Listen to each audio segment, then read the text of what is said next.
Hello student, इस video के अंदर हम मैथ्स का जो चैप्टर नंबर 4 है उसको डिस्कस करेंगे। ध्यान से देखो, चैप्टर का टाइटल क्या है? Linear equation in two variable. Okay, आपने चैप्टर नंबर 2 पढ़ा है जिसका नाम था लीनियर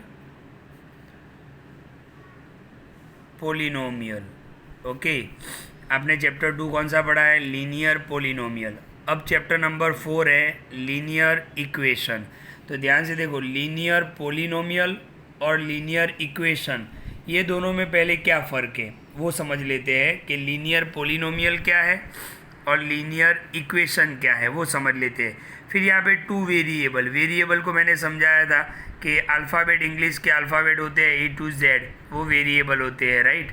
ओके, तो पहले हम चैप्टर का टाइटल समझेंगे और फ़र्क समझेंगे कि लीनियर पोलिनोमियल क्या है और लीनियर इक्वेशन क्या है। ओके, तो ध्यान से देखो, इंट्रोडक्शन का वीडियो है। ओके, बिल्कुल ध्यान से देखो, लीनियर पोलिनोमियल क्या था? Linear polynomial. ओके, तो अब पोलिनोमियल हैज़ डिग्री 1। ओके, जिस पोलिनोमियल का डिग्री 1 होता है उसको हम क्या बोलते हैं? Linear polynomial. ओके, तो ध्यान से देखो, 3x + 2 ये एक लीनियर पोलिनोमियल है। हमें कैसे पता चलेगा कि यहाँ पर जो वेरिएबल है उसका हाईएस्ट पावर कितना है? 1। अच्छा, इसको हम वन वेरिएबल बोलेंगे। इसको हम क्या बोलेंगे? One variable. क्यों वन वेरिएबल? क्योंकि एक ही वेरिएबल है, कोई और वेरिएबल नहीं दिख रहा है। तो इसको हम बोलेंगे लीनियर पोलिनोमियल। क्या बोलेंगे? लीनियर पोलिनोमियल, क्योंकि इसमें जो वेरिएबल है उसका हाईएस्ट पावर कितना है? 1 है। ओके, तो इसको हम क्या बोलेंगे? Linear polynomial. तो ये तो लीनियर पोलिनोमियल की बात थी, लेकिन अब हम बात करते हैं linear equation.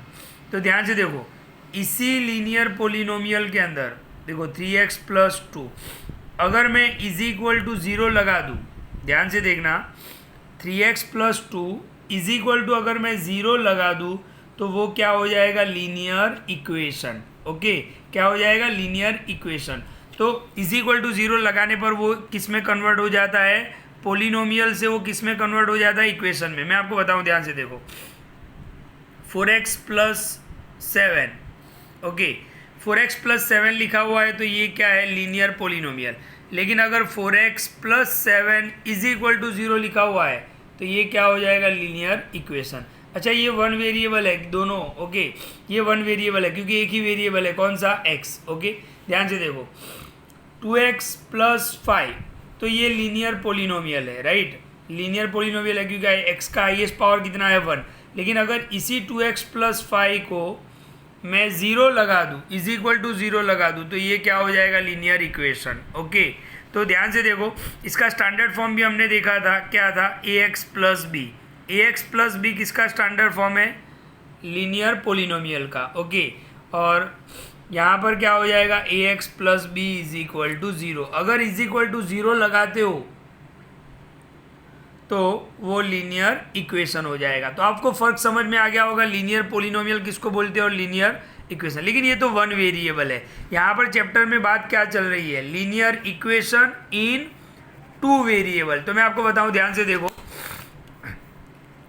Linear equation in two variable. अब कितने वेरिएबल में बताना है? 2 वेरिएबल। अच्छा, लीनियर यानी हाईएस्ट पावर कितना होगा? 1 ही होगा। तो ध्यान से देखो, उसका मैं स्टैंडर्ड फॉर्म लिख रहा हूँ। क्या लिख रहा हूँ? Standard form. किसका standard form? Linear equation in two variable. तो ध्यान से देखना, ax + by + c = 0। अब ये एक लीनियर, देखो, =0 यानी क्या बता रहा है? इक्वेशन। ओके, =0 आपको क्या बता रहा है? इक्वेशन बता रहा है। अब यहाँ पर आप देखो, 2 वेरिएबल। कौन से 2 वेरिएबल है? एक तो वेरिएबल x है और दूसरा वेरिएबल y है। ओके, तो 2 वेरिएबल हो गया। अच्छा, लीनियर क्यों बोला गया है? क्योंकि दोनों वेरिएबल का पावर कितना है? 1 है। ध्यान से देखो, सारी चीज़ें एक्सप्लेन कर रहा हूँ। लीनियर किस लिए? क्योंकि वेरिएबल का पावर कितना है? 1 1। ओके, इक्वेशन किसके लिए? क्योंकि =0 लगा हुआ है। 2 वेरिएबल, 2 वेरिएबल कौन से है? तो एक्स एंड वाई, तो ये उसका स्टैंडर्ड फॉर्म होगा। तो इसका स्टैंडर्ड फॉर्म याद रखो आप, linear equation in two variable का स्टैंडर्ड फॉर्म क्या होगा, ax plus B Y plus C is equal to 0, ये उसका स्टैंडर्ड फॉर्म होगा। ध्यान से देखो, मैं एक इक्वेशन लिख रहा हूँ, 2x plus 3y plus 5 is equal to 0। क्या ये स्टैंडर्ड फॉर्म है? तो ध्यान से देख लो, लीनियर यानी x और y का हाईएस्ट पावर देख लो 1, ओके, इज इक्वल टू 0 लगा हुआ है, तो इक्वेशन भी है, और दो वेरिएबल कौन कौन से, x और y, तो ये लीनियर इक्वेशन होगा इन टू वेरिएबल। दो वेरिएबल कौन से हैं, x और y दोनों वेरिएबल है, ओके। तो ये जो होगा वो क्या होगा, linear equation in two variable. अच्छा, इसको हम कंपेयर करते हैं, ये जो इक्वेशन है उसको हम कंपेयर करते हैं स्टैंडर्ड फॉर्म के साथ, ax plus B Y plus C is equal to 0। ध्यान से देखो, x का कोफिशिएंट क्या होता है, a, तो यहाँ पर x का कोफिशिएंट क्या है 2, तो a की वैल्यू क्या हो जाएगी 2, ओके।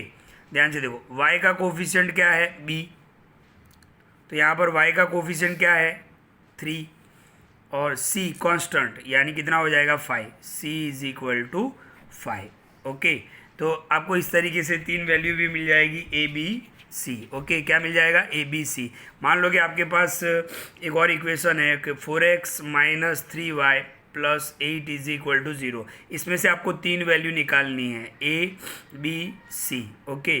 तो ध्यान से देखो, a आपको क्या लेना है, x का कोफिशिएंट यानी a is equal to 4, b आपको क्या लेना है, y का कोफिशिएंट लेकिन -3 है तो -3, c इज इक्वल टू क्या हो जाएगा 8 हो जाएगा।